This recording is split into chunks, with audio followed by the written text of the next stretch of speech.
చూస్ country delight, live better. ఇప్పుడే country delight app ని download చేసుకోండి. వాగర్థవివ సంపృక్తౌ వాగర్థ ప్రతిపత్తయే జగతః పితరౌ వందే పార్వతీ పరమేశ్వరౌ. ఆదిత్యాయ చ సోమాయ మంగళాయ బుధాయ చ గురుశుక్ర శనిభ్యశ్చ రాహవే కేతవే నమః.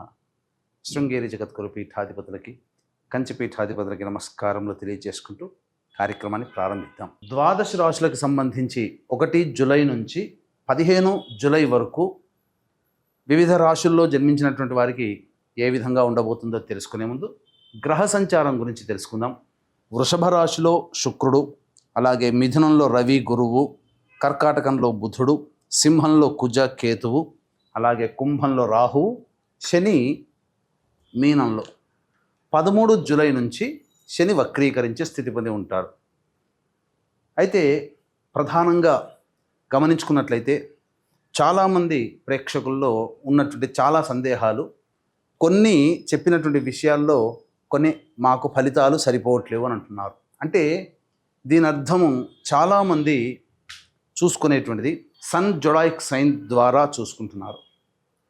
అంటే ఈ ఉదాహరణకు చెప్తున్నాను, 23 జూలై నుంచి 22 ఆగస్టు మధ్యలో పుట్టినటువంటి వాళ్ళకి లియో సైన్ అని చెప్తారు.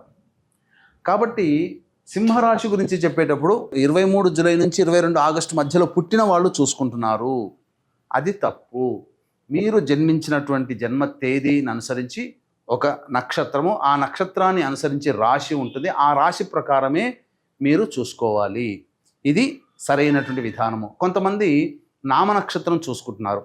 ఉదాహరణకి శ్రీనివాస్ అని చెప్పి అనుకున్నాం అనుకోండి, చాలామంది సి అనే అక్షరం ఈ శతభిష నక్షత్రంలో ఉంటుంది కాబట్టి కుంభరాశికి చూసుకుంటున్నారు, తులారాశికి చూసుకోవాలి. కృష్ణవేణి అన్నప్పుడు మిథున రాశి చూసుకుంటున్నారు, అది కూడా తులారాశి, అలా చూసుకోవాలి.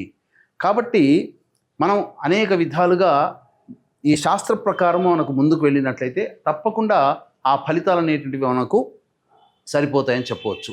ఇక ఆలస్యం చేయకుండా వివిధ రాశుల వారికి ఈ 1 జూలై నుంచి 15 జూలై వరకు ఏ విధంగా ఉండబోతుంది, ఆదాయ వ్యయాలు, ఖర్చులు, అలాగే పరిస్థితుల అనుకూలత, ఇవన్నీ కూడా క్లుప్తంగా మనం తెలియజేసుకునే ప్రయత్నం చేద్దాం. ద్వాదశ రాశులలో భాగంగా 7వదైనటువంటి తులారాశిలో జన్మించినటువంటి వారికి జూలై 1వ తారీఖు నుంచి 15వ తారీఖు వరకు ఏ విధంగా ఉండబోతుందో తెలుసుకునే ప్రయత్నం చేద్దాం. ఈ యొక్క తులారాశి వారికి రాశినాథుడైనటువంటి శుక్రుడు శుభస్థానంలో సంచారం చేస్తున్నటువంటి కారణం చేత విలువైనటువంటి వస్తువులని కొనుగోలు చేయడం కానీ, ప్రధానంగా గృహోపకరణాలు వస్తువులు కొనుగోలు చేయడం కానీ, హుందాగా కనిపించడం కోసం చక్కటి వస్త్రాలు కొనుగోలు చేయడం కానీ జరుగుతుంది. స్త్రీ సౌఖ్యము చాలా చక్కగా ఉంటుంది.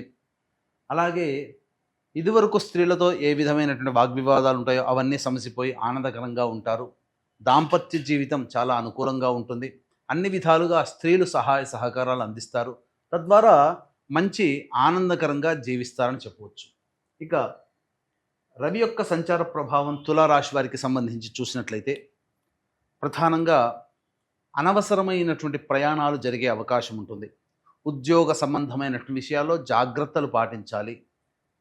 అజాగ్రత్తగా ఉన్నటువంటి కారణం చేత కొంత నష్టం, అది ధన రూపేణ కావచ్చు, లేకపోతే వస్తు రూపేణ కావచ్చు, ఏదైనా కానీ ఏమరపాటుతో గనక ఉన్నట్లయితే నష్టపోయే అవకాశాలు ఈ యొక్క రవి సంచార ప్రభావంలో కలుగుతాయి.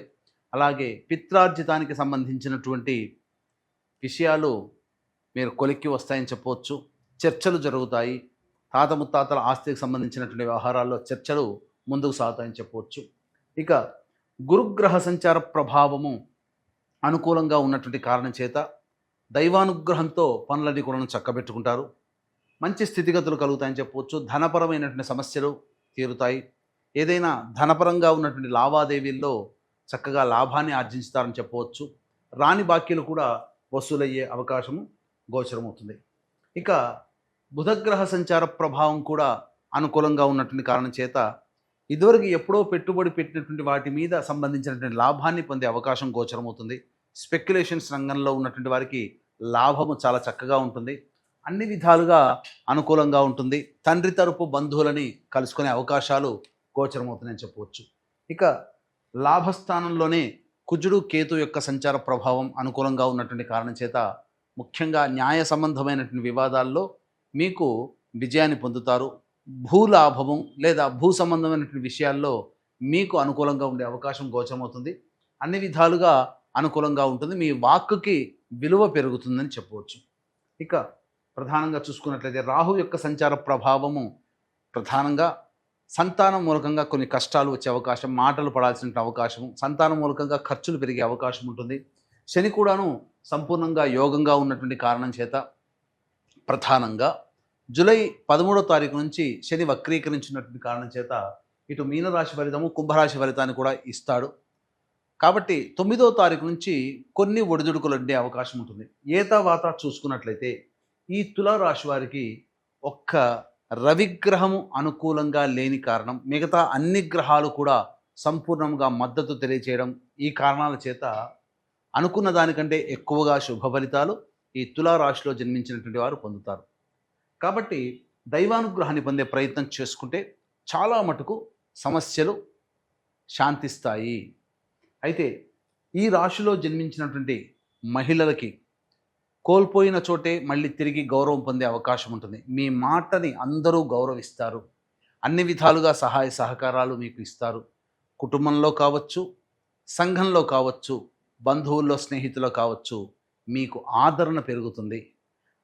విలువైనటువంటి బంగారు వస్తువులు కానీ, లేకపోతే గృహోపకరణాలు కానీ, ఆభరణాలు కానీ కొనుగోలు చేసే అవకాశం ఉంటుంది. ఈ రాశిలో జన్మించినటువంటి మహిళలకి వివాహ యోగ్యత కూడా చక్కగా ఉంటుంది. వివాహ సంబంధాలు కుదురుతాయి. సంతానపరంగా ఎదురు చూసేటువంటి వ్యక్తులకి సంతానము అనుకూలంగా కలగడము, అలాగే సంతానపరమైన సమస్యలు కూడా తీరుతాయని చెప్పవచ్చు. విద్యార్థులకి, ఈ తులారాశిలో జన్మించినటువంటి విద్యార్థులకి కోరుకున్నటువంటి చోట యూనివర్సిటీలో ప్రవేశం లభిస్తుంది. ఉత్తీర్ణత శాతం అధికంగా ఉన్నట్టు కారణం చేత మంచి స్థితిని పొందుతారని చెప్పవచ్చు. అలాగే ప్రధానంగా అన్ని రకాలుగా ఈ రాశిలో జన్మించినటువంటి వారికి మంచి యోగ్యత కలుగుతుంది. ఇక దైవానుగ్రహమే అందరికీ ఉండాలని తెలియచేశాం కాబట్టి ఇట్టి దైవానుగ్రహం అందించాలనేటువంటి సత్సంకల్పంతో ఈ ఆషాఢ మాసం వారాహి నవరాత్రుల సందర్భంగా 9 వారాహి దేవతల యొక్క హోమాది కార్యక్రమాలు జరపబడతాయి. మీ జాతకరీత్యా కలుగు విద్య, వివాహ, ఉద్యోగ, దాంపత్య, అనారోగ్య సమస్యల నివారణకి, కోర్టు సమస్యల నివారణకి, శత్రుభయం తొలగడానికి, ముఖ్యంగా భూపరమైనటువంటి సమస్యల నివారణకి ఈ 9 వారాహి దేవతల యొక్క హోమాలతో పాటుగా మేష, మిథున, కర్కాటక, సింహ, కన్య, వృశ్చిక, ధనస్సు, కుంభ, మీన రాశుల్లో జన్మించినటువంటి వారికి శనిదోష పరిహారార్థమై శనీశ్వర హోమాలు అనేటువంటివి జూలై 5వ తారీఖు రోజున సాయంత్రం 7 గంటలకి కార్యక్రమం ప్రారంభమవుతుంది. కావున జూలై 5 సాయంత్రం 5 గంటల లోపల మీ గోత్రనామాలు నమోదు చేసుకోవచ్చు. ఈ కార్యక్రమంలో నమోదు చేసుకున్నటువంటి వారికి శక్తిపాతము చేయబడినటువంటి శంకరుంగలి మాలని అందివ్వడం జరుగుతుంది. ఇక రోజువారీ కార్యక్రమంలో జూలై 1వ తారీఖు నుంచి 15వ తారీఖు వరకు ఆదాయ వ్యయాలు, మానసిక పరిస్థితి ఎలా ఉంటుందో తెలుసుకునే ప్రయత్నం చేద్దాం. 1వ తారీఖు రోజున అన్ని రంగాలలో ఉన్నటువంటి వారికి ధనాదాయం చాలా చక్కగా ఉంటుంది. విందుల వినోదాల్లో పాల్గొంటారు. ఖర్చులని తీర్చుకోగలుగుతారు. ఆదాయం చాలా చక్కగా ఉంటుంది. 2, 3 తేదీలలో గనక చూసుకుంటే అనవసరమైనటువంటి ప్రయాణాలు జరుగుతాయి. మానసికమైనటువంటి ప్రశాంతత లోపిస్తుంది. అలాగే వృధా ఖర్చులు కూడా పెరుగుతాయి. ఏ పని చేయాలన్న ఆసక్తి ఉండదు. ప్రధానంగా ఒక జిగ్జాగ్ లాగా ఉంటుందని చెప్పవచ్చు. 4, 5, 6 తేదీలో కనుక చూసుకున్నట్లయితే పెండింగ్లో ఉన్నటువంటి పనులని పూర్తి చేసుకుంటారు. మంచి స్థితిగా ఉంటుంది. ఖర్చులని మించినటువంటి ఆదాయం లభించడం, అన్ని విధాలుగా అనుకూలంగా ఉండేటువంటి సమయం. విందులు వినోదాల్లో పాల్గొంటారు. పాత స్నేహితులను కూడా కలుసుకుంటారని చెప్పవచ్చు. ఇక 7, 8 తేదీల్లో ప్రధానంగా మాట తీరు మీకు సరిగ్గా లేక కారణం చేత కుటుంబంలో కొన్ని మనస్పర్ధలు వచ్చే అవకాశం ఉంటుంది. ధనము కూడా ఖర్చు అయ్యే అవకాశం ఉంటుంది. కాబట్టి జాగ్రత్తలు పాటించండి. ఎలక్ట్రానిక్ వస్తువులు కొనుగోలు చేసే అవకాశాలు గోచరమవుతున్నాయి. అలాగే కంటి సంబంధమైనటువంటి ఇబ్బందులు కలుగుతాయని చెప్పవచ్చు.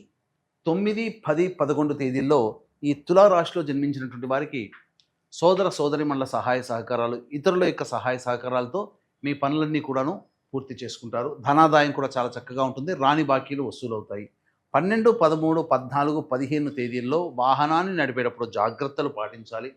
అలాగే మీ ఆరోగ్యం పట్ల శ్రద్ధ వహించాల్సినటువంటి పరిస్థితి. వాహన మరమ్మతులకి, గృహ మరమ్మతులకి, అనవసరమైనట్టి ఖర్చులకి మీకు ఎక్కువగా ఉండడం, ఈ కారణం చేత వృధా ఖర్చులు పెరుగుతాయి. ఏది ఏమైనప్పటికీ కూడా 2, 3, 12, 13, 14, 15 ఈ తేదీల్లో జాగ్రత్తలు పాటించండి. ఇక ఈ తులారాశిలో జన్మించినటువంటి వారికి రవి అనుగ్రహం తప్ప మిగతా అన్ని గ్రహాలు అనుకూలంగా ఉన్నటువంటి కారణం చేత ప్రతిరోజు సూర్యుడికి నమస్కారము, సూర్యాష్టకం 6 సార్లు పారాయణం చేయడము, అలాగే శివ కవచము లేదా రుద్ర కవచము అనేటువంటిది రోజుకి 3 సార్లు పఠించండి. తద్వారా చాలా మటుకు సమస్యలు పరిష్కరింపబడతాయి. ఇప్పుడు చెప్పినటువంటి సమస్యల కంటే ఇంకా ఎక్కువగా సమస్యలతో సతమతమవుతుంటే దగ్గరలోని మంచి ఉపాసనా పరులైనటువంటి జ్యోతిష్యులను సంప్రదించి వారి సలహాలు, సూచనలు కనుక పాటించినట్లయితే మరింత మెరుగైనటువంటి జీవితాన్ని పొందుతానని తెలియజేస్తూ సర్వం శ్రీ ఉమామహేశ్వర పరబ్రహ్మార్పణమస్తు.